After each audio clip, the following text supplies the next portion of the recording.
Le Sénégal est en pleine période électorale. La volonté d'apaisement affichée par le président sortant est en branche. Ainsi, Ousmane Sonko et Bassirou Diomaye Faye ont été libérés de prison jeudi 14 mars. Une libération qui intervient suite à la promulgation de la loi portant amnistie générale. Il y a quelques jours, l'Assemblée nationale a adopté la loi portant amnistie générale. La loi avait été votée par la majorité des députés de l'Assemblée nationale. Ce texte efface tous les faits susceptibles de revêtir la qualification d'infraction criminelle ou correctionnelle commis entre le 1er février 2021 et le 25 février 2024, tant au Sénégal qu'à l'étranger, se rapportant à des manifestations ou ayant des motivations politiques.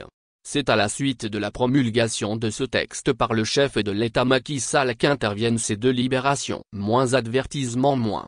Ousmane Sonko, maire de Ziguinchor aura été arrêté le 28 juillet 2023 et inculpé 3 jours plus tard. Il a été placé en détention pour appel à l'insurrection et complot contre la sûreté intérieure de l'État. Pour sa part, Bassirou Diomaye Faye avait été arrêté en avril 2023 suite à un texte publié sur les réseaux sociaux. Il avait été inculpé et gardé en détention préventive pour outrage aux magistrats et diffusion de fausses nouvelles. Mais le dauphin d'Ousmane Sonko a été porté candidat à l'élection présidentielle. Leur libération a provoqué une liesse de milliers de Dakarois descendus spontanément dans les rues de la capitale. Pour l'élection présidentielle du 24 mars, Diomaye Faye, qui bénéficie de l'effet Sonko, passe pour l'un des favoris de la présidentielle la plus ouverte depuis l'indépendance en 1960.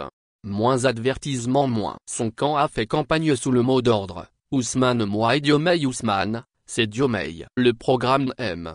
Faye décline les thèmes du discours souverainiste et panafricaniste M. Sonko, qui, avec ses diatribes contre la mafia d'État, les multinationales et l'emprise économique et politique exercée par la France,